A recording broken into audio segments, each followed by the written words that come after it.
Afternoon. Good to see everybody here. Yes, yes, yes. We're glad you are here. As people are coming on in, we're just going to have a little bit of concert for you and you at home as well. So, this is the music of Chick Corea.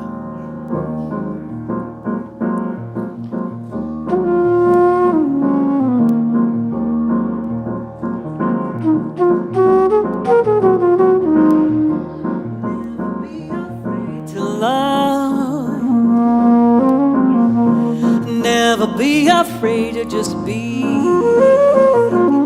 Don't cast away your chains of doubt.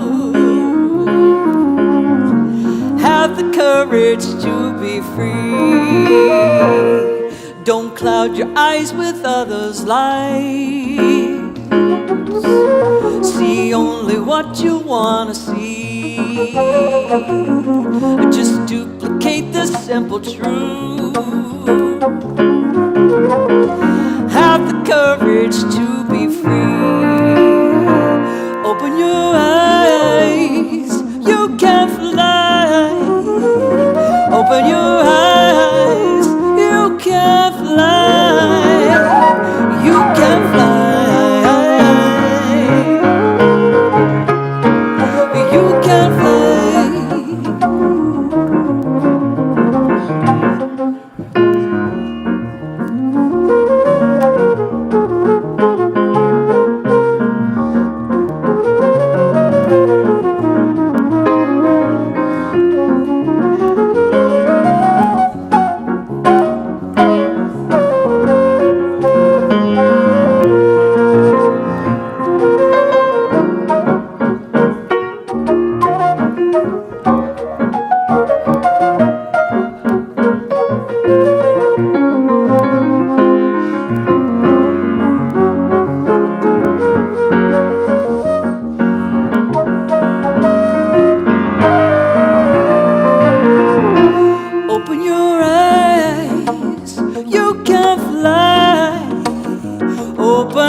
You can fly. Never be afraid to love. No, no, no, no, no.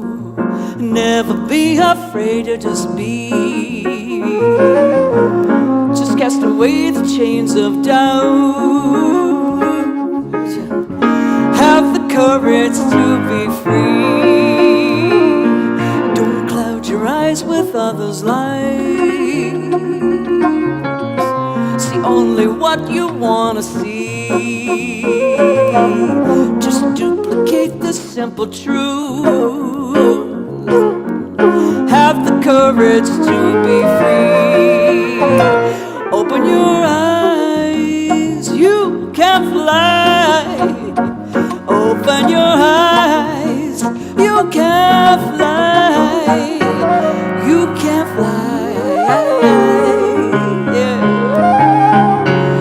You can fly.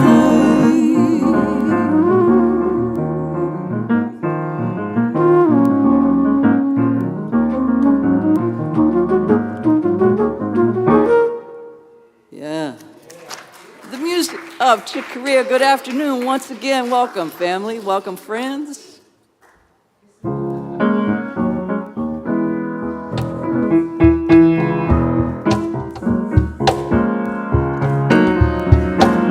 If I could reach the stars, I'll pull one down for you. Shine it on my heart. The truth that this love inside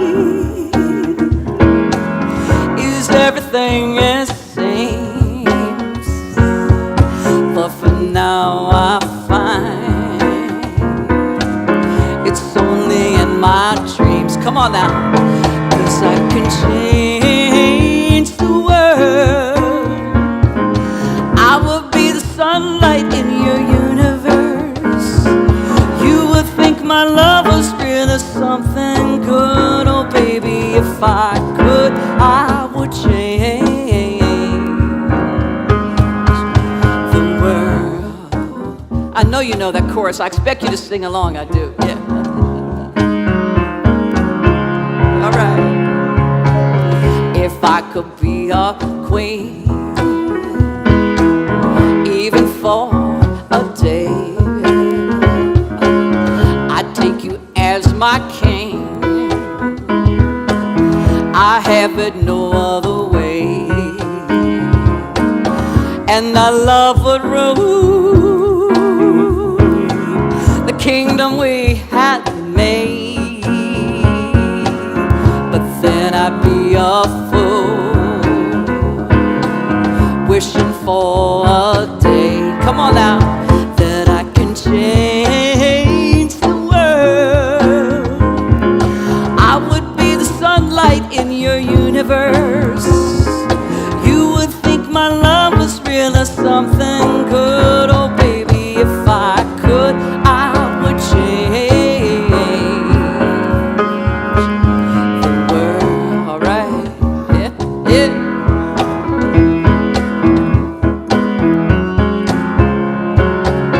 That I can change the world. I would be the sunlight in your universe.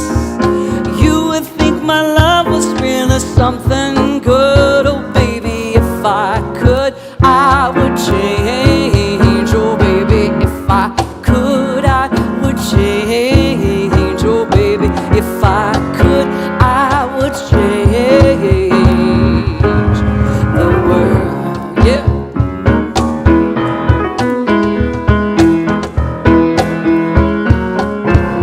Yeah. Come on now. Come on now. Little Eric Clapton on the afternoon on a Sunday. Yes, yes, yes. So this song is for you. It's with you in mind. It's our sing-along time, yes. Because we were gone for quite a while, and I know being together means something to you, and it means something to me. This is music of Denise Rosier.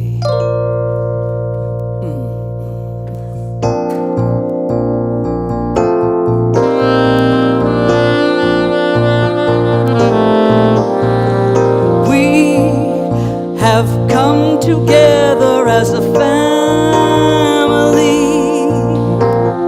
We have come here as we are.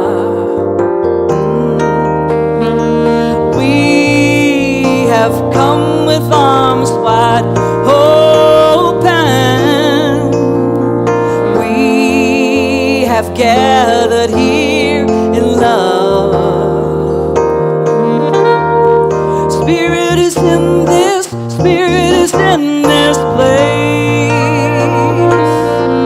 Sing with me. Spirit is in this, Spirit is in this place.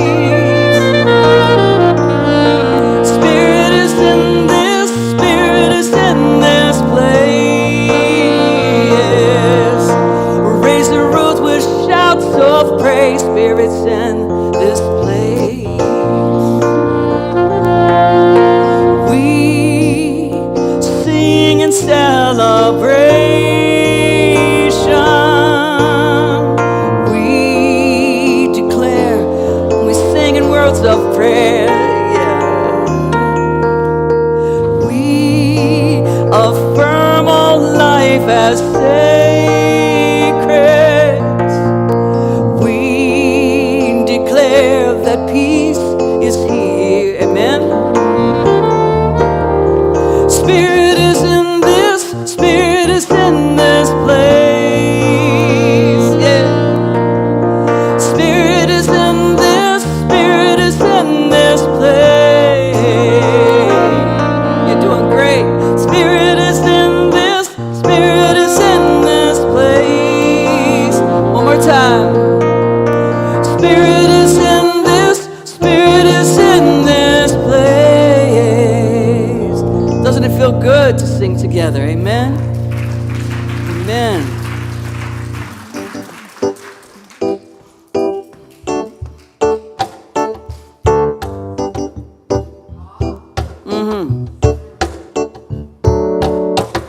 It's hard for me to let go, hard for me to breathe, thinking that I gotta control it all.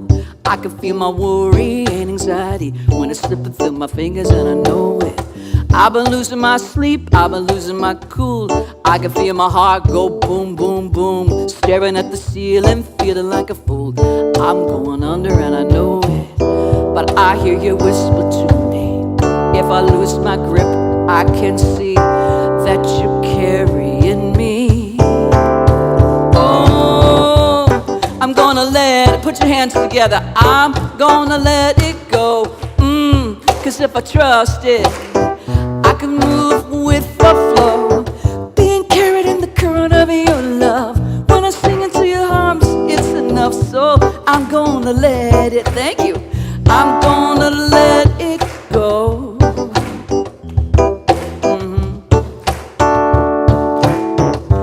Time for me to let go, time for me to breathe, knowing God already holds it all. Time for me to turn down this anxiety, I can know my freedom in a moment. 'Cause when I lay it all down, it's gonna lift me up. When I pour it all out, God's gonna fill my cup. Life's holding me high, telling me to jump. 1, 2, 3, here I go, yeah.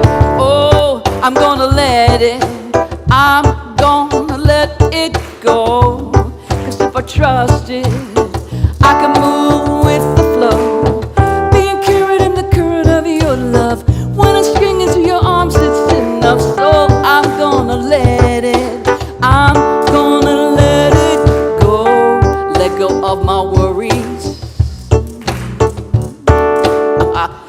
for my need to control things.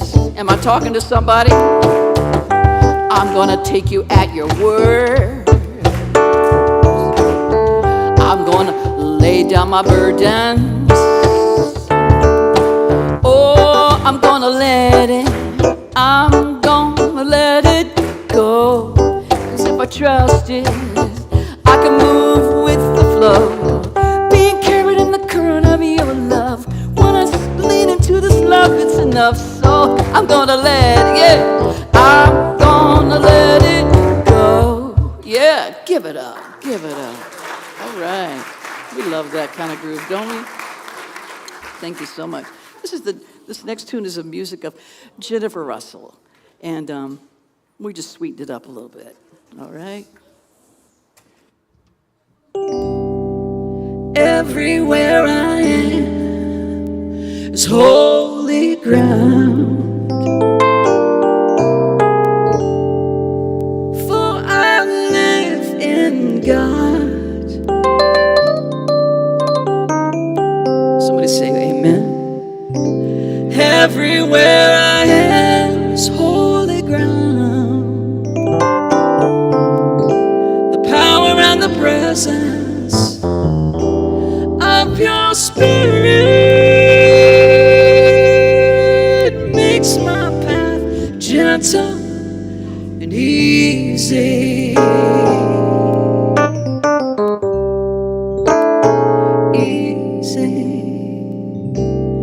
Everywhere I am is on the ground, for I live in love. Everywhere I am, holy ground, power and the presence of your spirit makes my path gentle, easy, gentle, easy.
presence of your spirit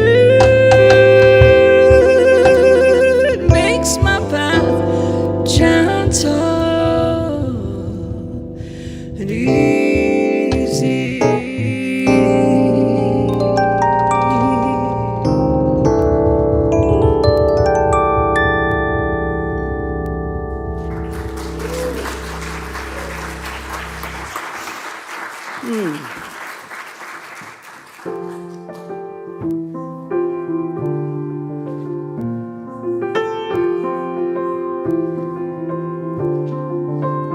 Open your mind, unfold your heart, relax your senses, feel every part. You ain't got a thing to fear. Looks like love is growing here. So take your guard and let it down. Go deeper still until you come unwound, unbound. Breathe every breath, release your cringe. Love without waiting, slowly unhinge. You ain't got a thing to fear. Looks like love is growing here. So take your guard and let it down. Go deeper still until you come unwound, unbound.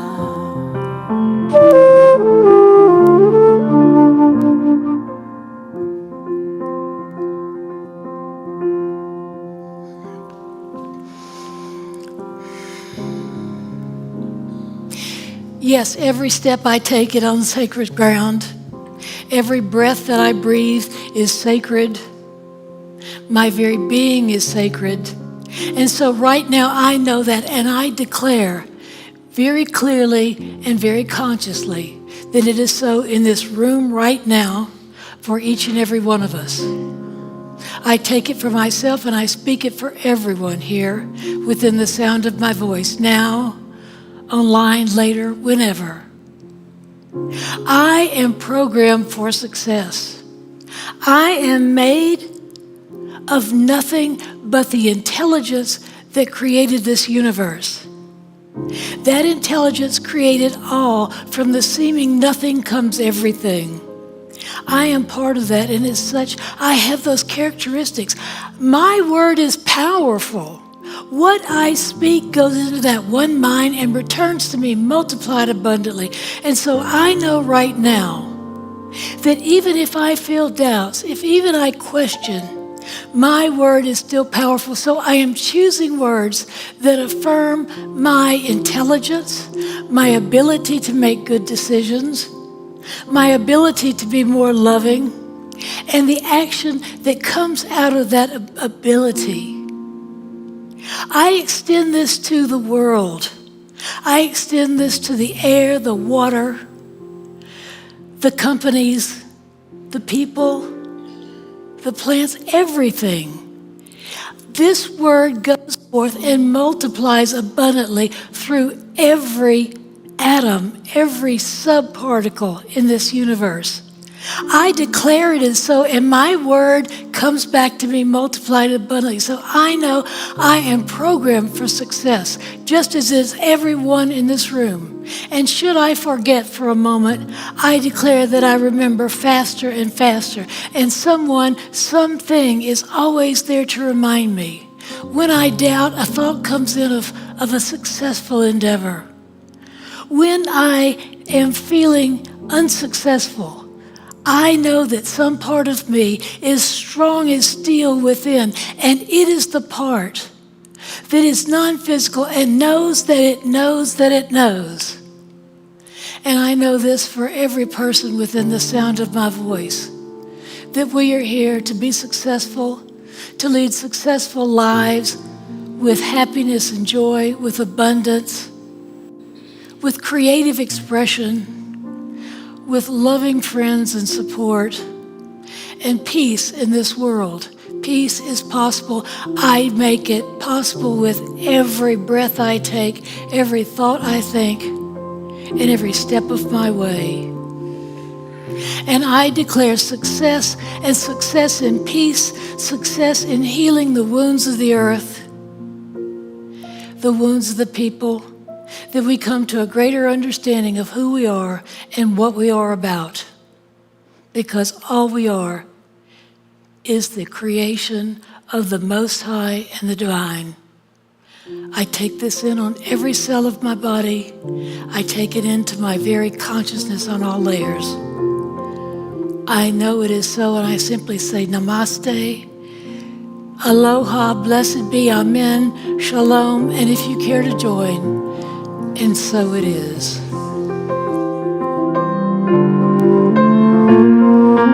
You can stop waiting for love to find you. Look inside your heart. Love's already who you are. So lift up your voice. Let it be heard. Tell me your story, tell it to me. Don't leave out a word.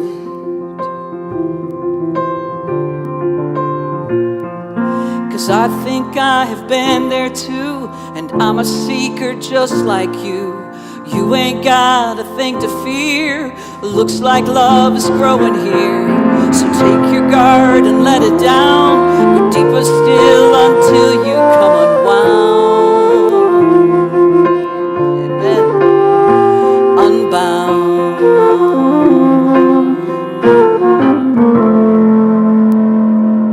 So it is.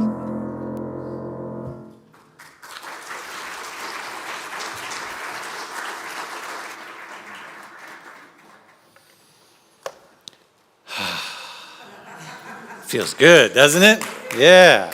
Welcome to Spiritual Living Center of Atlanta. I am David Alexander. My pronouns are he and his.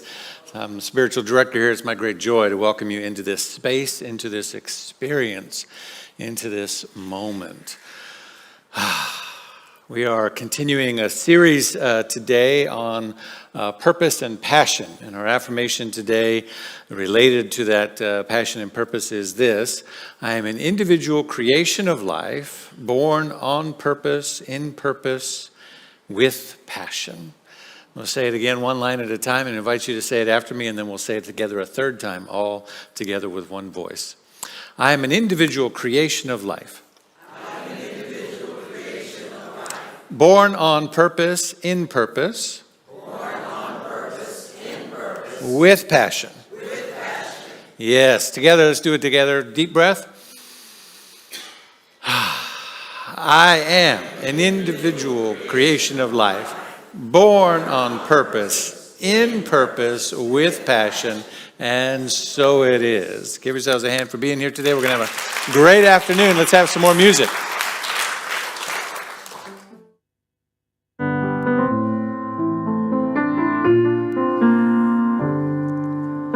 When I forget we are one, and I regret things that I've done, I go within my heart and soul, start again, knowing I'm whole. God is right here where I am. I am right where I should be. As I fill my mind with peace, I feel it washing over me. God is right here where I am, flowing in and out through me. In this moment, I am free.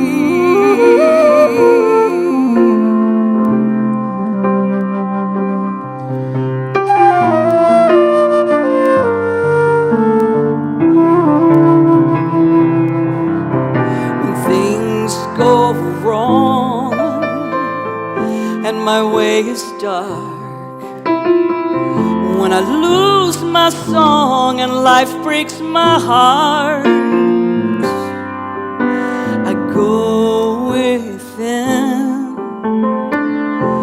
my heart and soul.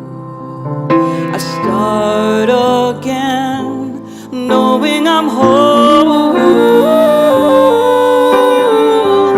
God is right here where I am. I am right where I should be, as I fill my mind with peace. I feel it washing over me. God is right here where I am, flowing in and out through me. In this moment, I am free. In this moment, I am free.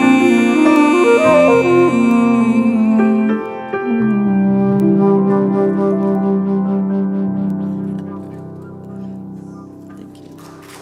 Have a great service, everybody. Thank you so much.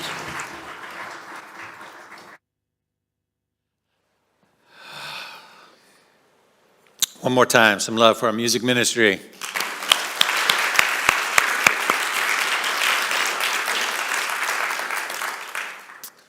So this is part 3 of this series on passion and purpose and putting them together. So as we prepare for this, it occurred to me during that song that, and I'm sure I'll weave this in, although it's not in my notes, so we're just already starting on a divergent tangent, but it occurred to me that we are not, I often come up here and say that this is not church, it's an experience. Right? It's a spiritual experience that we're having. But it's not that we are having a God experience. It's rather that God is a presence that's having a you experience in this moment, right? Isn't that good? I don't know how I'm going to weave that into the talk today, but I was like, oh, that's so good. All right, we're done. That's an insight. God is, and it's having a you experience, a me experience in this moment. And therefore, what kind of experience are we making available to it? Therefore, segue, I am awake. I am awake to this moment. I'm awake to this God presence. I'm awake to this day. I'm awake to myself available to this God presence. I am awake. One more time. I'm awake. I am available. I'm available to this God presence. I'm available to this now moment. I'm available to insight and wisdom and inspiration and the music, everything that's seeking to flow in through and as me. I'm not trying to have it. I'm simply available to that which already is. I am available. I am available. I am enough. Because there's nothing I need to do, nothing I need to change. I simply need to open up and be awake and available. I am enough. In this now moment, all that there is enough. I am enough. And because I'm awake and because I'm available and because I'm enough, I know right here and right now, and I declare that I am ready. I am ready. I am ready. All right. I like it. I like it.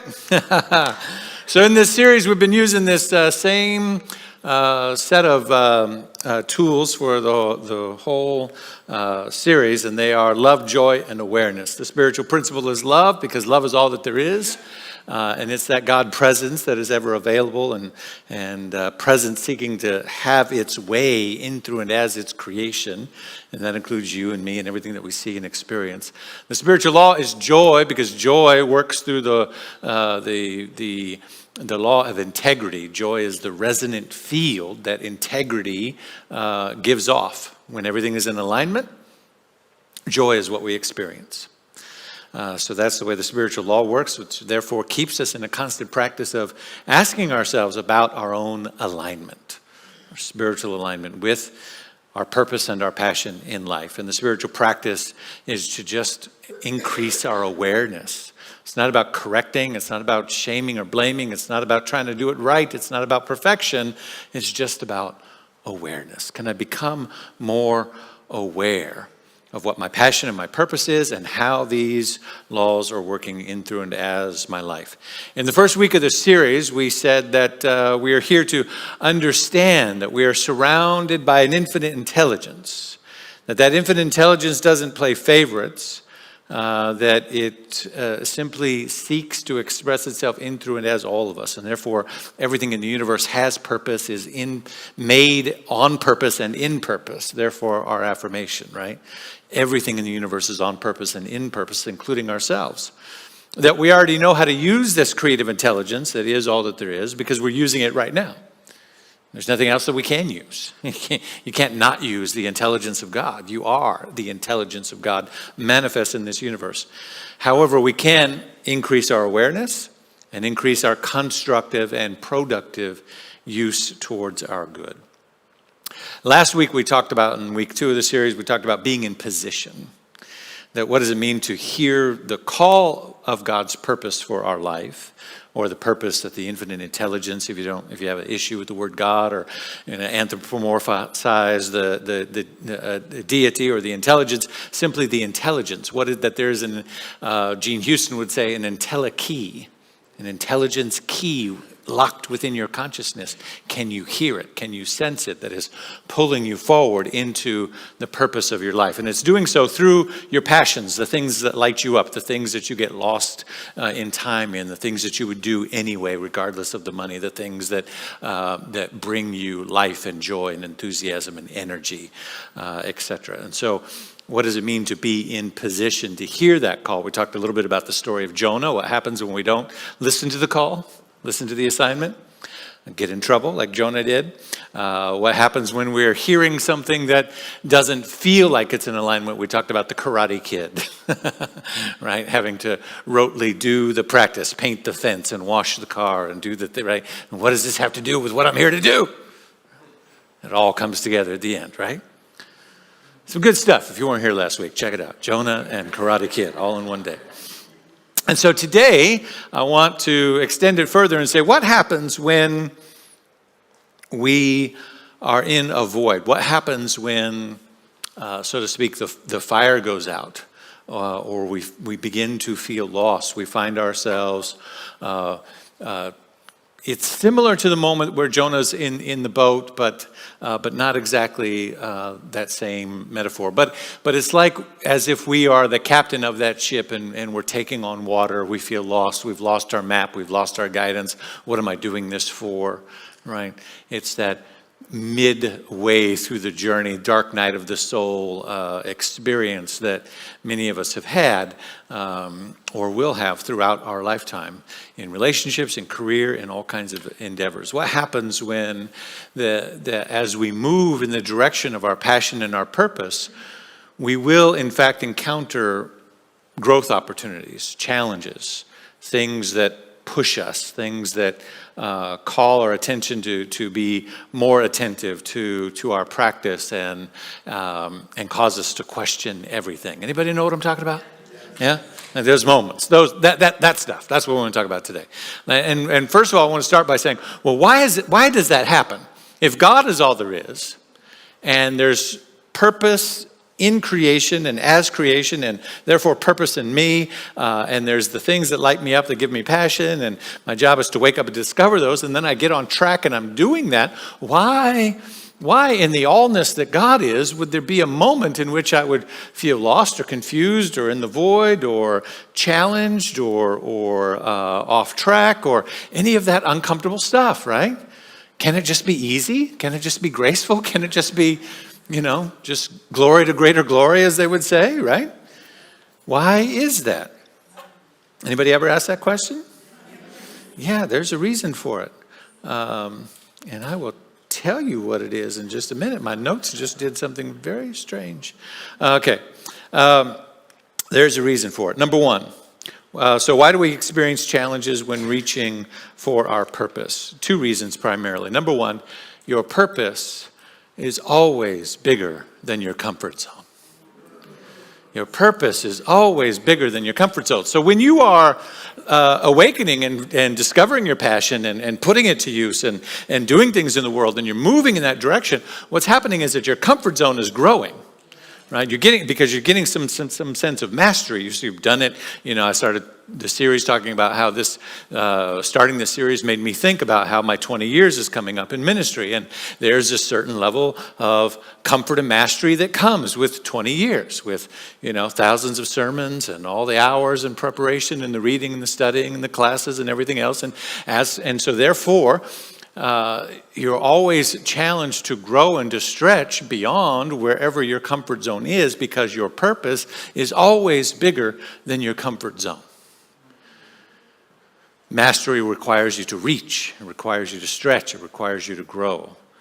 And so what happens is, as we grow, if this stage, this platform is kind of a good example, right? If it's, I've called it in classes, if you've been in classes with me, I've called it the island of knowing. So if the edge here of this platform is the island, then I could measure that. If it was a perfect circle, right, I could measure that, and then we could stretch that line out. We would say it's, a mile or a quarter of a mile or whatever it is. Obviously not that big here, but if it was an island out in the ocean, right? And that would represent, up here would represent the territory of the known. I know every plant, I know every tree, I know every animal, I know every rock and every grain of sand where everything is placed. This is my island of knowing. I'm comfortable. This is my comfort zone. I know it. I am familiar with it. I'm the master of my domain. Right? And the ocean, or the depths, and which always represents the subconscious and the mystery and all of that, is washing up on the shore. And it's washing up, and every morning I go on my walk and I see new things that are there, that the ocean has brought forward, and they're things that I haven't seen before. So that at the edge between my knowing and the unknown is the mystery of discovery.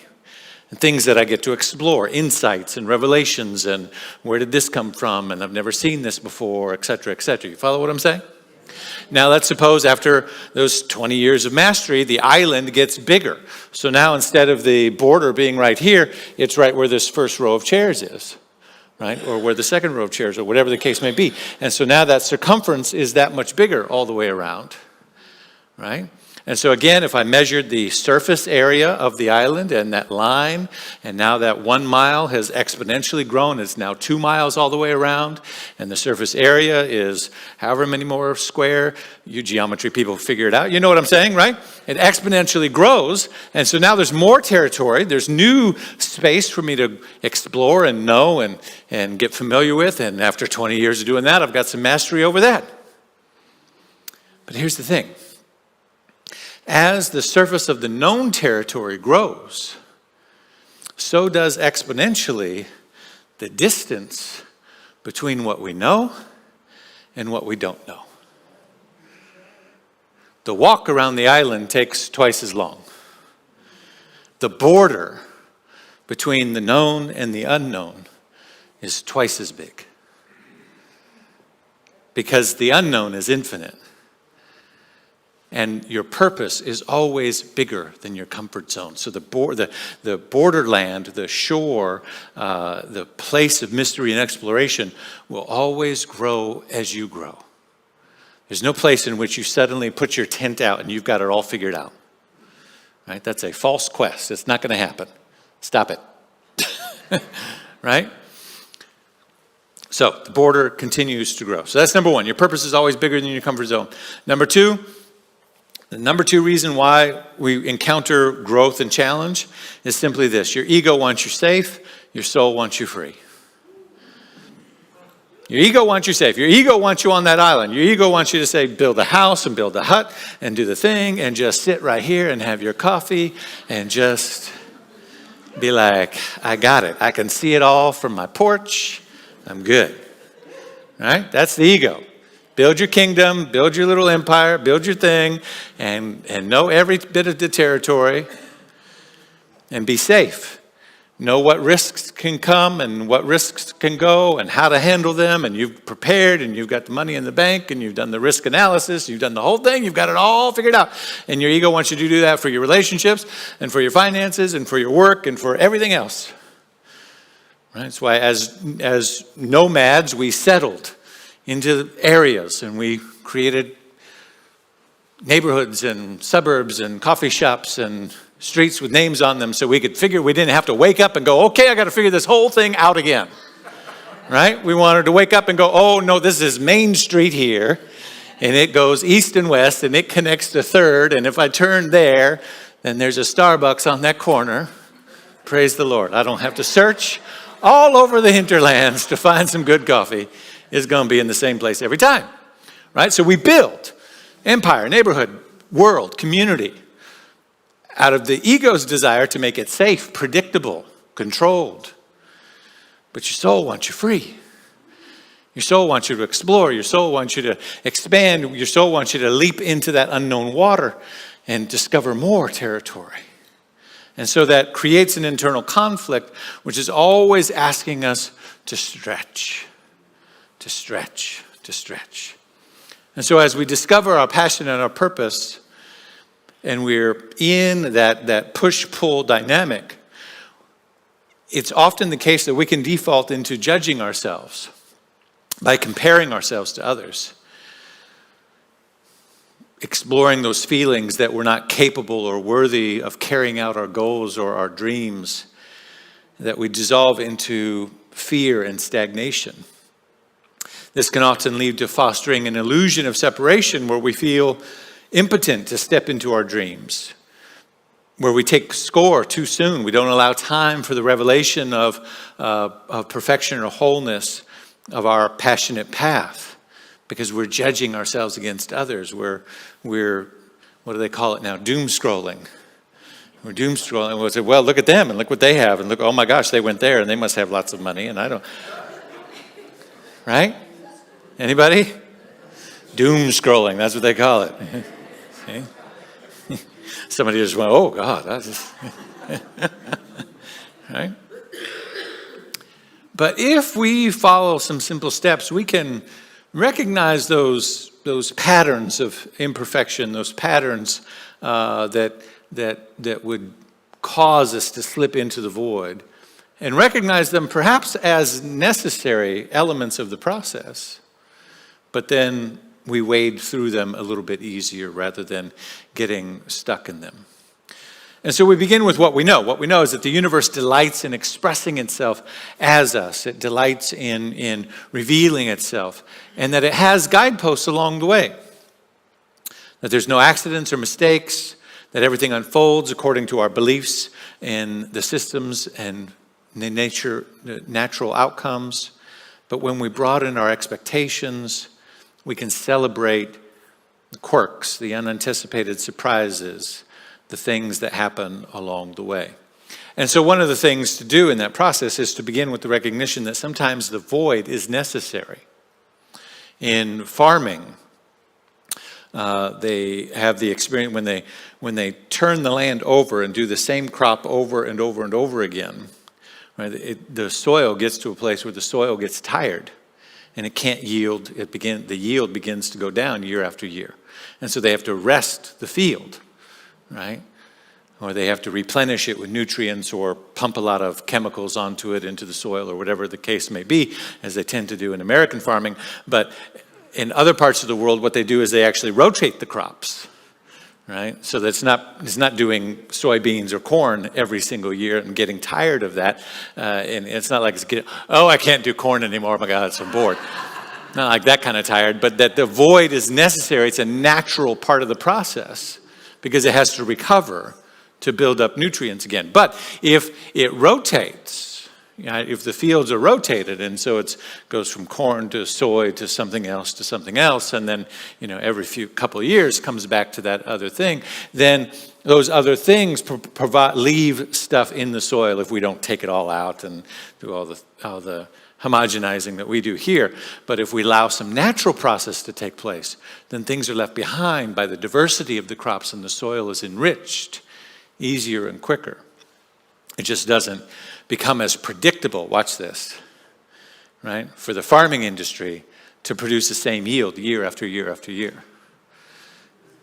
in order to embrace the natural process of crop rotation and allow that nutrient. Instead, the Western mind comes in and says, well, we'll just pump it with nutrients that it needs. We'll just spray it on top after we put the seed down. We'll just do, because we have to have the same amount of corn every year going to market because profits are more important than the natural process is taking place. Am I saying it right? Yeah. Right? So the same thing is happening in our lives as well.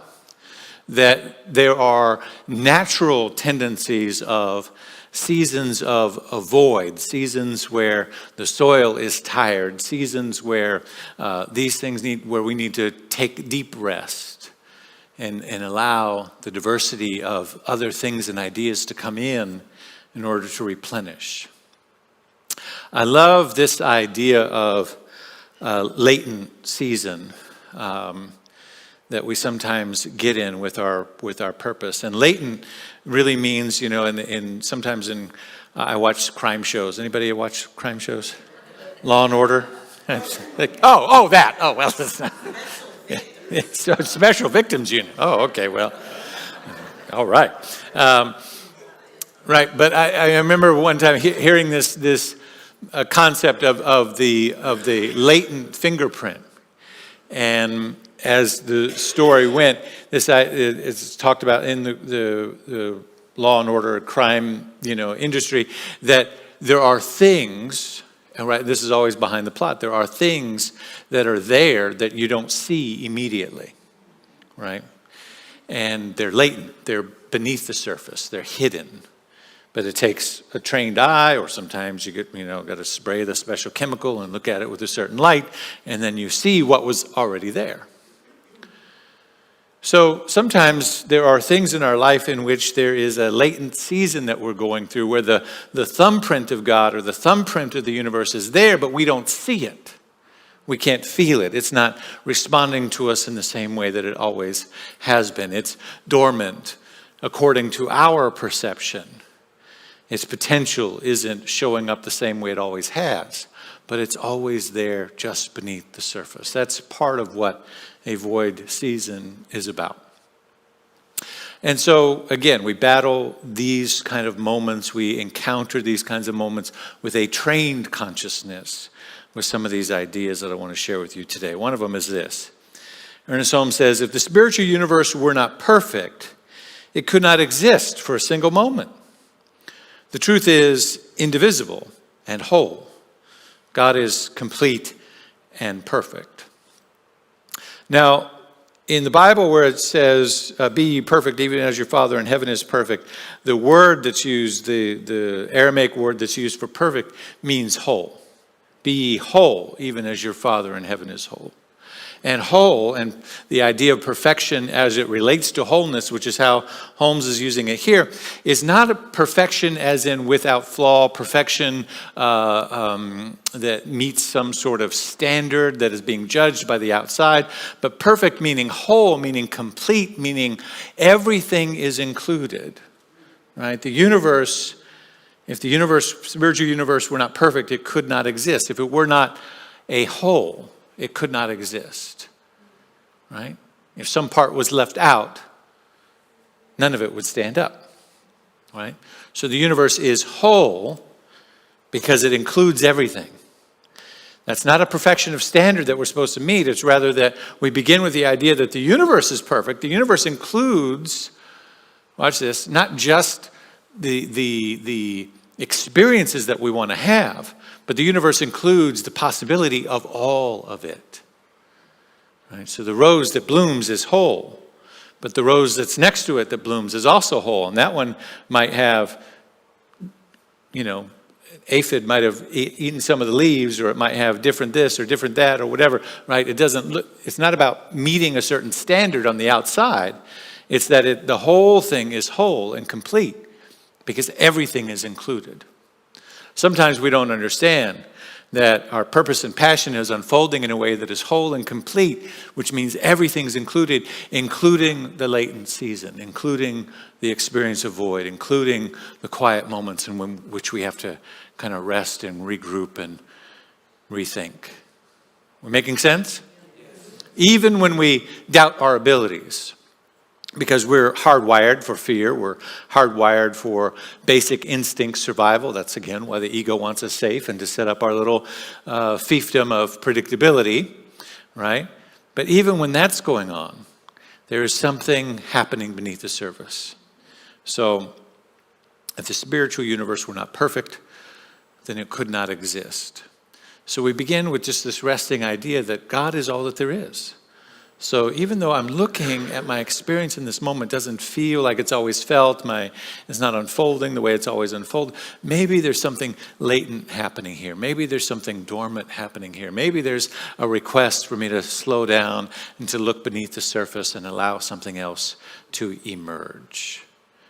Because we're never separate from that universal intelligence. We're never separate from that guidance. We're never separate from that infinite wisdom that is always happening within us.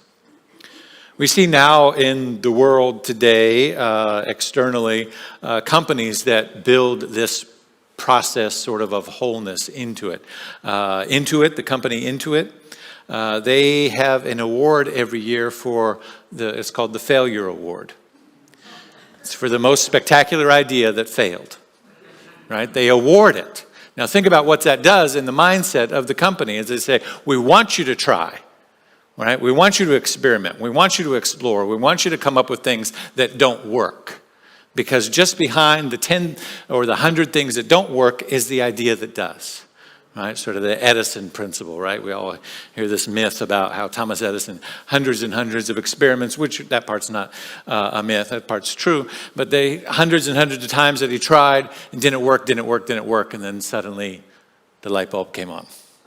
Ha ha ha, I know, right? Google and other companies do the same thing, where they talk about, they encourage that kind of dreaming and experimenting, such that it's not about meeting the standards. Sometimes it's about making sure that the creativity is flowing and that we keep trying, we keep pushing, we keep exploring even more. And so this is why we begin with belonging. Because when we begin with the idea, we've been saying this throughout this series, when we anchor ourselves in the idea that belonging comes first, it's not a goal, it's not an objective, it's not an end point on the other side of something, but it is inherent in the universe because the universe is whole and perfect and complete, and therefore, what else could we belong to? Right? Where else could we go? What else, what other thing would we have membership in, if not the universe of the wholeness of the intelligence of God? Right? When we begin with that idea, what it does is it anchors us into a safety that from this place I can explore, from this place I can experiment, from this place I can think, from this place nothing is left out, from this place everything is included, including the latent season in which to regroup and recover and recalculate and recalibrate and do all of those things. It's all included. Brene Brown, the great powerful researcher and I guess now philosopher, in her work, she says, because true belonging only happens when we present our authentic, imperfect selves to the world. Our sense of belonging can never be greater than our level of self-acceptance. Our sense of belonging can never be greater than our level of self-acceptance. So if we begin with belonging, if we begin with I belong here, I belong in the universe in which I live, as Ernest Holmes says, I belong in this place, I belong in this moment, I belong in this time, then that level of self-acceptance begins to be the first emerging of our spiritual consciousness and awareness, not the outcome of something that we're trying to accomplish, but rather something that simply emerges. Then belonging matches our sense of self-acceptance, and from that place we are free. We're free to love, we're free to explore, we're free to express, we're free to be creative, we're free to wake up to who we really are, we're free to question, right? We're free to challenge. And so here's the paradigm and guidance for the void that I want you to take with you today. I call this just guidance for the void.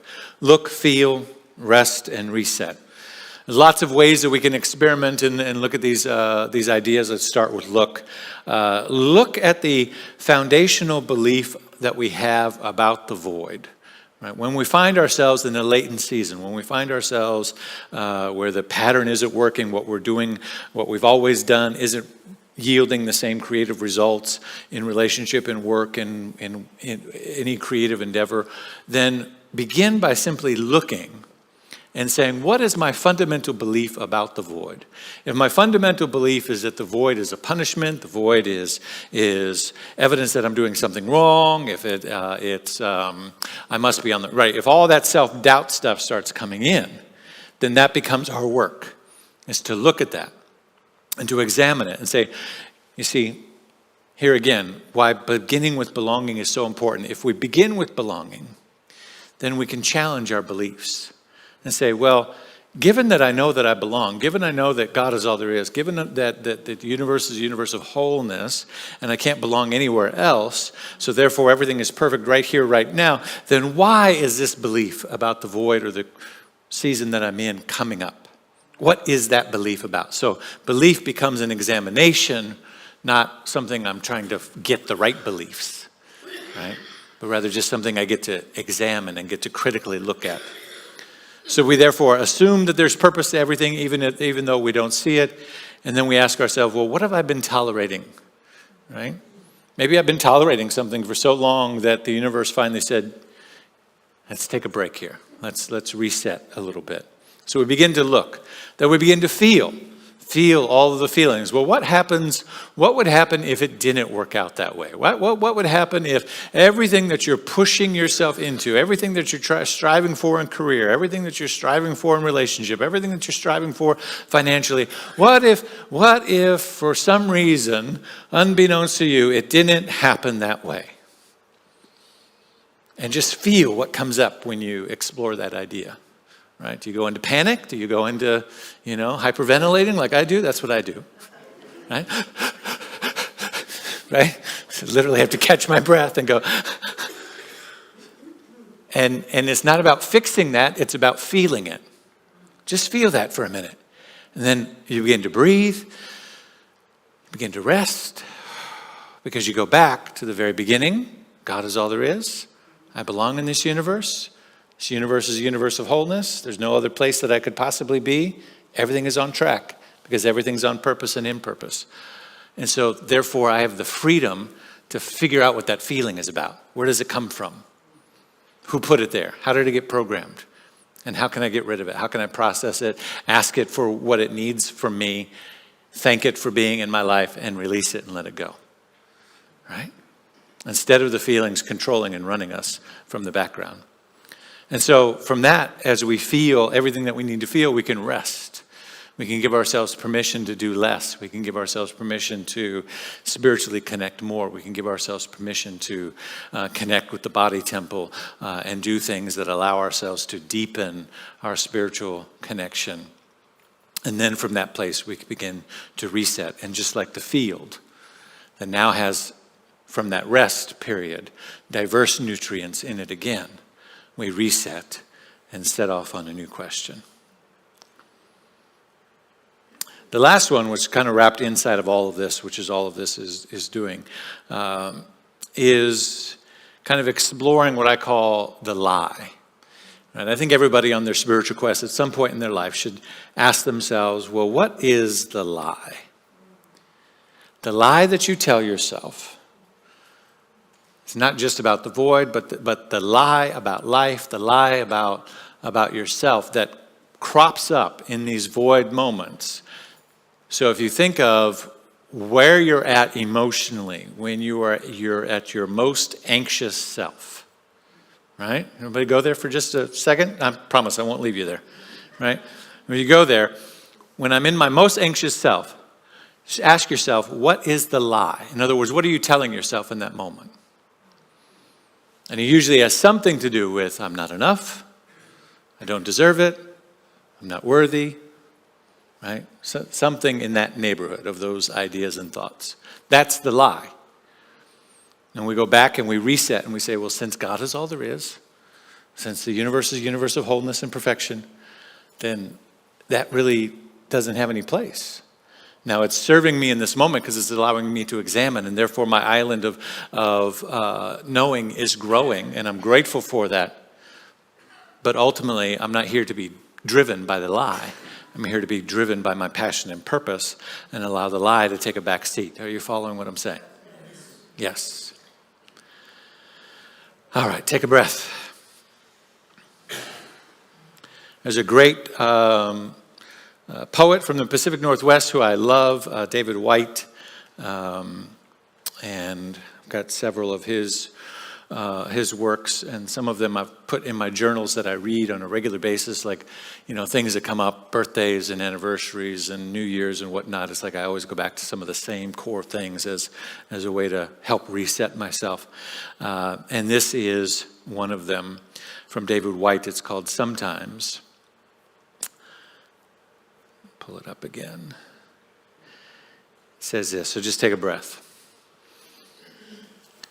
Sometimes, if you move carefully through the forest, breathing like the ones in the old stories who could move across the shimmering bed of leaves without making a sound, you come to a place whose only task is to trouble you with tiny but frightening requests. Conceived out of nowhere, but in this place beginning to lead to everywhere. Requests to stop what you are doing right now.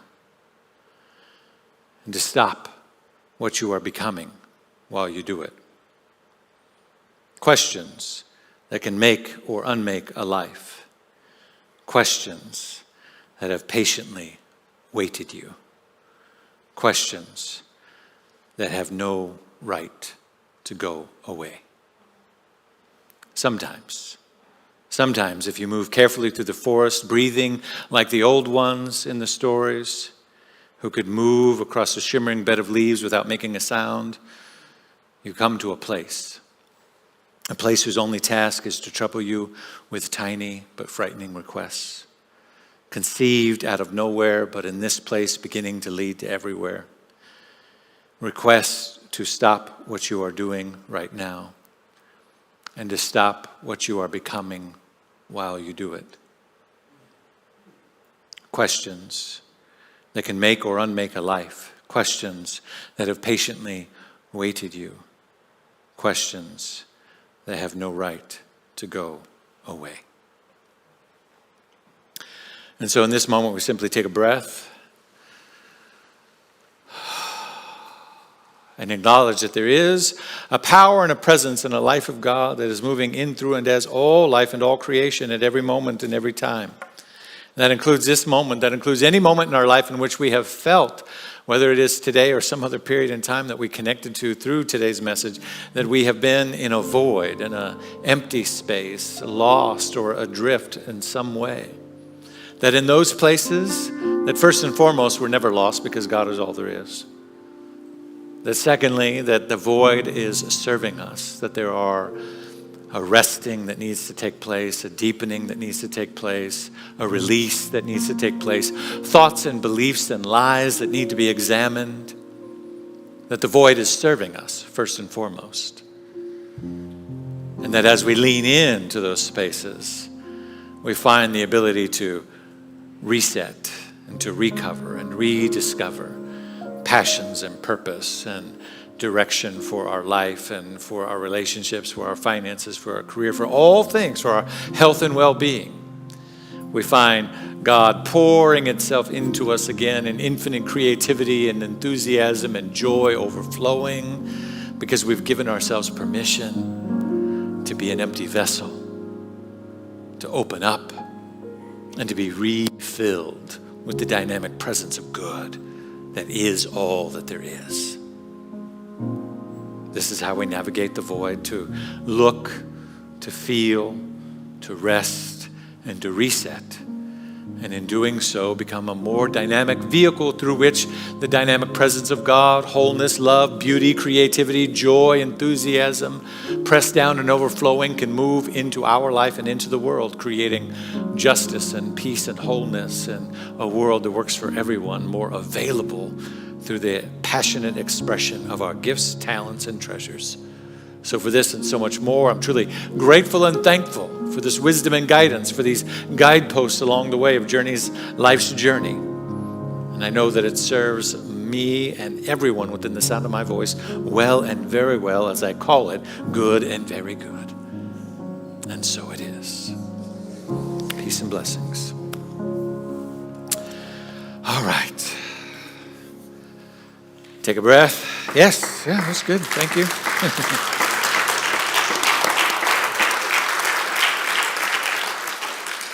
I love us. I love what we do. I love what we create. I love what we have. And I love the support that flows in, through, and as this community. We have the opportunity to participate in that flow this day through cash or check if you have it. We have receiving receptacles by the entrances on both sides of the sanctuary. If you want to do it via your phone or online, you can do that. Our text to give number, our donation website, the QR code, so many ways. You can't miss us.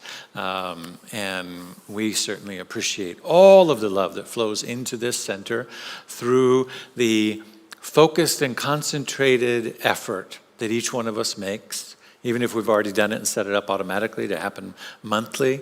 That took effort, that took a concentrated commitment, and that takes a monthly commitment to stay committed to our budget in a way that allows that to work. That allows all of this to take place, that allows all of this to be experienced, that allows this moment to be felt anew and rediscovered for the very first time by somebody who's looking for us right now. Right now. They're wondering if such a place exists in the greater Atlanta area. They're hoping that it's not too early in the morning.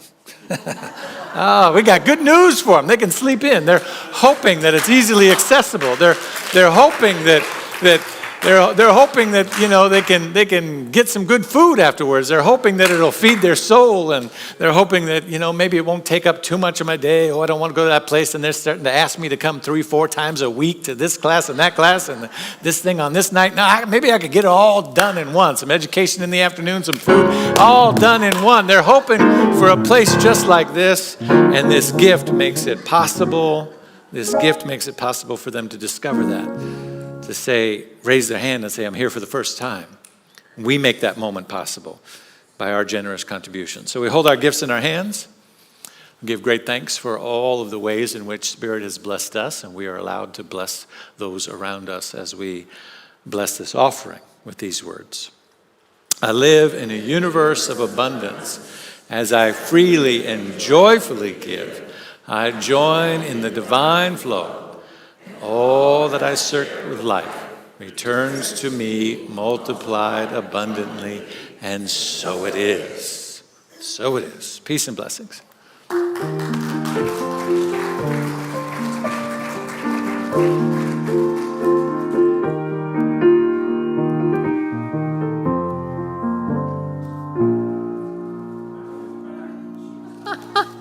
All you buckets of love.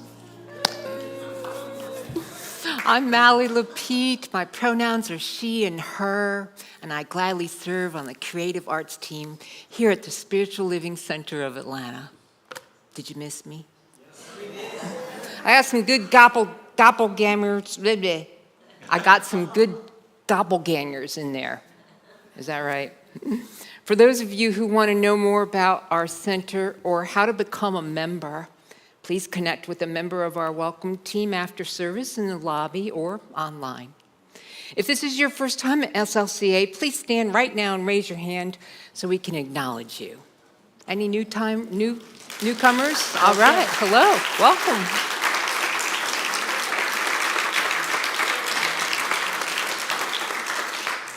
A member of our welcome team will give you a welcome card. Take a moment to fill it out and return the additional card you received to a welcome team ambassador in the lobby after service for a special gift.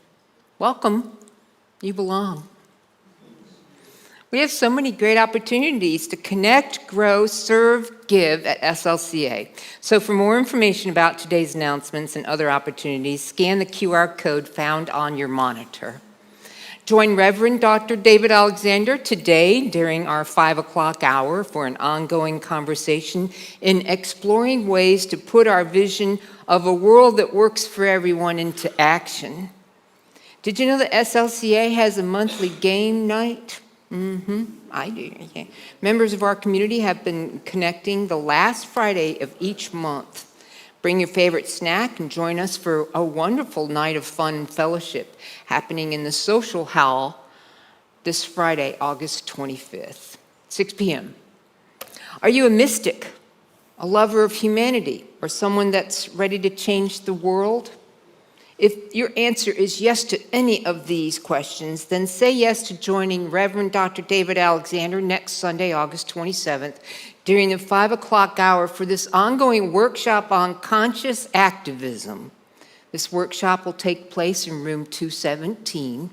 We're looking forward to seeing you there.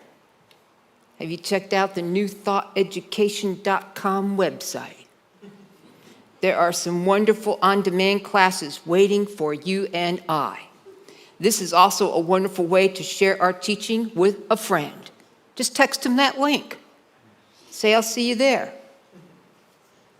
There are so many ways to volunteer SLCA and a welcome team ambassador is waiting in the lobby to talk to you about that. So take a moment to speak with them to find out the perfect opportunity for you to serve.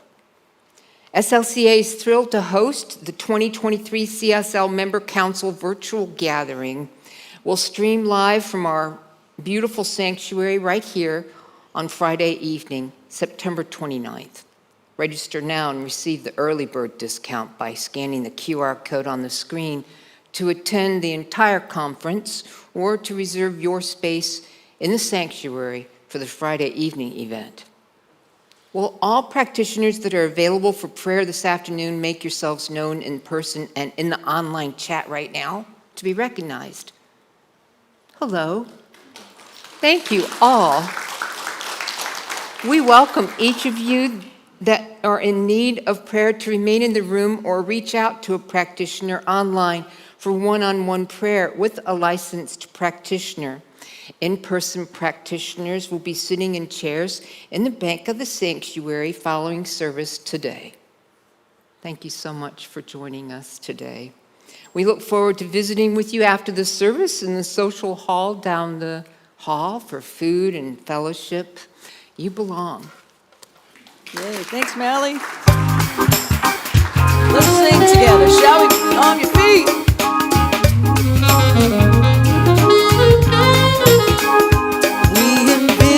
A world that works for everyone and for all of creation. We see all people, all beings with expressions of God. We see a world that works for everyone. Let's take it up. We envision a world that works for everyone and for all of creation.